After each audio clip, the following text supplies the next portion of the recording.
Welcome back to the channel, everyone. Guess what? We get to talk about another Google Pixel phone today. It's actually the original Google Pixel, but not the smaller version. It's actually the bigger, taller version. And back when this thing was released, I was always so confused as to why Google went ahead and tried to drop a bigger phone and a smaller phone at the same time. Maybe you guys can hear the birds chirping in the back, but it really reminisced me about the Apple lineup and how Apple would release the smaller version and then the taller version, and they eventually kept that same whole entire layout. And Google ended up doing that same thing as well, but they did the same thing for the Nexus 5X and the Google Pixel and the Nexus 6P, but those are a little bit different because those were almost two entirely different phones. These phones were pretty much exactly just a bigger version of the smaller one, which is really cool.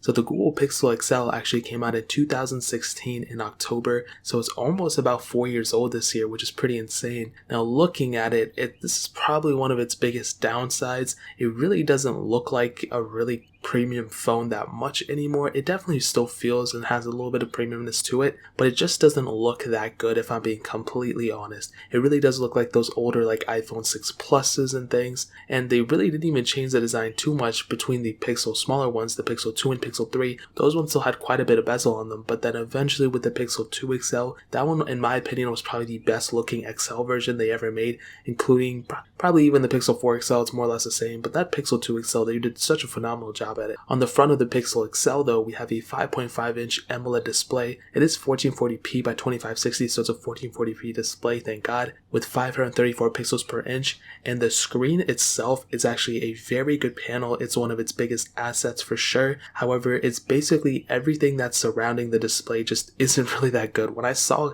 Google release this thing, I was like, man, that is not a good looking phone. I have the white model, and I think I had the black model too.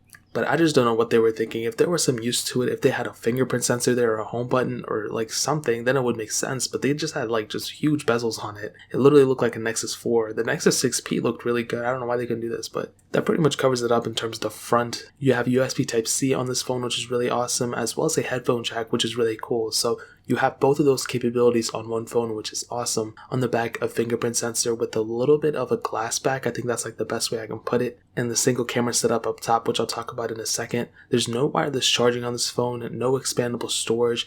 There's a little bit of splash and dust resistance, but there's no there's certification. There's no IP certification on this thing, which kind of sucks. So really, in terms of the outside, that really pretty much covers it. In my opinion, it literally feels like an iPhone 6 Plus in your hands.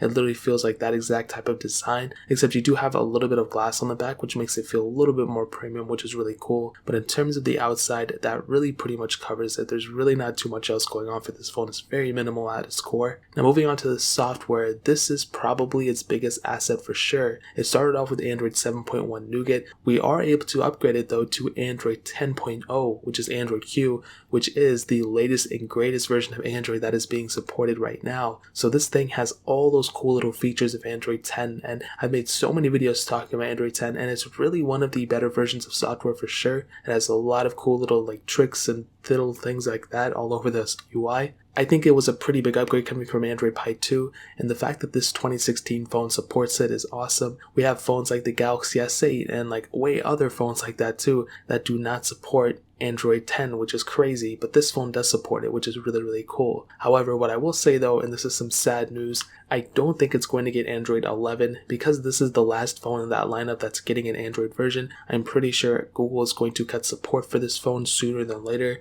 It's not like an end-all be-all though. I don't think it's that crazy of a deal, but it is kind of sad. I feel like this phone has a lot more life left in it, but I could totally see why they're going to cut it. So probably by the time October this year, whenever the next Google Pixel is released, they might even release a Pixel 4a this year, which would be really cool. But whenever they release those new Pixels, the Pixel 5, this one is probably going to get unsupported with software, which is okay. It's not a big deal. It got a lot of software versions, and I'm glad it's ending off with Android 10, which is a pretty decent version of software. What I will say though as well is that there is roots and custom ROMs available for this thing. So if you're in that demographic, you can always go and root it and custom ROM it and be set. You don't have to go and like be sad or anything like that. You can always just go and custom ROM it, which is really, really cool. And the fact that this is a Google Pixel phone, the software is stock. There's really not that much bloatware or anything like that. So developing ROMs and things for this phone, I mean, this is what this phone is made for. It's really easy to unlock the bootloader. It's really easy to go and modify this phone. And that's the whole reason why people would go pick up a Google Pixel for the most part, is the customizability, the minimalistic approach to it, and the way you can just go and root it and modify it and not really have to think twice or think a billion times about doing doing it. It's a very easy process at the end of the day. So that really pretty much covers it up in terms of the software. Now, hitting on the performance side of things, this thing was released with the Qualcomm Snapdragon 821 chipset, a quad-core CPU, an Adreno 530 GPU, and there were two different models of the Google Pixel XL, a 32 and 128GB models, and both those models had 4GB of RAM. Now, what I can tell you about the performances is that, because the software is all stock, there's really not too much going on in the background. Unlike One UI devices or even other devices out there, there's not that much, bloatware on this device, so it's a very good performing phone in my opinion. Whenever I'm doing anything with it, really with any Google Pixel phones, I'll even take that a step back. Even my Nexus 4 that I mess with sometimes, that phone is still pretty smooth for the most part, and that phone came out years ago. So the Pixel XL is more or less the same. It's very easy and it's very smooth whenever you want to open an app or anything like that. It's a very smooth process. It's just not that fast. I think that's the best way I can put it. There's a noticeable glitches here and there, especially Android 10 isn't like a crazy, huge bogged down in memory, but I think it does kind of require a little bit more power than Android Pie did. So sometimes when you go and open an app,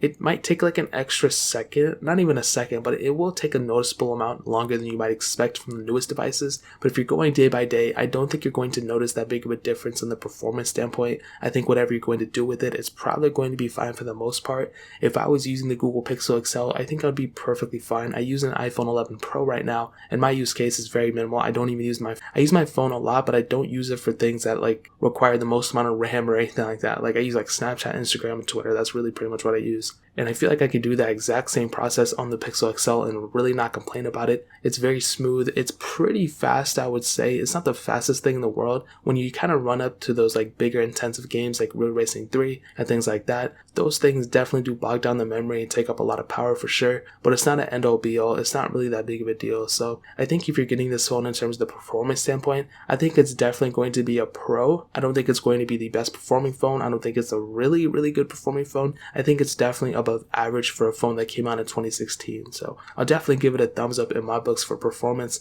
I wish it was a little bit better, but it's really not that big of a deal. I think the software really does make up for the lack of, RAM and the Snapdragon processor and all that stuff. So that pretty much covers it up there. Now hitting on the camera, this thing was released with a single 12.3 megapixel camera on the back and an 8 megapixel camera on the front. Now the front camera, you can shoot 1080p videos at 30 frames, but even in 2020, that is kind of a bit of a letdown because now we have cameras that can at least shoot like 4K at 30 frames. So with the iPhone 11s, we can shoot 4K at 60. So you might be missing out on a little bit, but it's not that big of a deal yet. However, with that back camera, I think the quality is still very great. You can do 4K at 30 frames and 1080p up to 120. So no 4K at 60, which is kind of a letdown. But the biggest disadvantage for the Google Pixel XL would definitely be the lack of camera hardware features. So with phones like the iPhone 11 Pro and even the Pixel 4 XL, we have at least more than one camera sensor on the back. And now in 2020, that's kind of a big deal. That's one of the biggest advantages and one of the biggest updates that we're seeing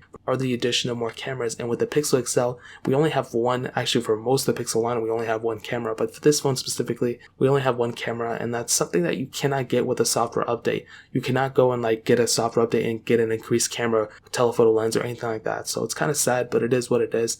The quality is great though. The software is great though. So you can kind of get by for a while, but sooner than later, you're definitely going to feel like you have an older phone at some point. So that pretty much covers it up at that standpoint. Now ending it off with the battery life, this thing was released with a 3,450 mAh battery, and that battery size is actually very good, and the battery life is actually pretty decent as well. Even now in 2020, this phone is completely stock. It's not a super powerful phone. It's not like a bloatware machine where it has a bunch of bloatware in the back, where it has a bunch of bloatware in the background. It's a very calm, very minimal approach to the phone, and because of that, the battery life is actually probably one of its biggest assets for sure. It's not the amazing battery life that maybe it was released with at the time. The batteries have degraded over time, but it's not a big deal. I think the battery life is definitely a thumbs up in my books. Now to sum up the video and to answer the question, is the Google Pixel XL, the original one, still worth it in 2020? What I will tell you is, I think it is completely still worth it in 2020. I think it still has a bunch of life left in it. Even when it's not getting supported, I would probably recommend people still using it. It's going to be getting security updates for a little bit. And on top of that, you can always root it and custom ROM it, which is a huge viable option for a phone like this. That's one of the biggest advantages for picking up a Google Pixel phone, is the development community behind it and its stock to software approach, which is awesome. If you can spend a little bit more money though, I would probably recommend a Google Pixel 2 XL. That phone definitely, I think, will definitely last you much longer. It's getting more software support and it just looks and feels better than the original Pixel XL. But regardless, I think this phone is still awesome. I love it a lot. What's cool is on Amazon, you can literally pick one of these things up for the 128GB model for about $140, which is really, really cool. So I'll leave that link down in the description below so you guys can get it from there and help support the channel at the same time. But that is pretty much it. If you guys have any other questions or anything, leave it down in the comment section as well. Hit that like button, that would mean so much, but definitely hit that subscribe button. Every single subscriber that we get really does count, so it'll mean so much if you guys could hit that. Also check out the other links down in the description as well. My Twitter, my Instagram, my second channel. All those links are linked down below. I'd really appreciate if you guys could check it out. More importantly than everything else, I love every single one of you guys. Hopefully I'll catch you guys in the next video. Peace out, everyone.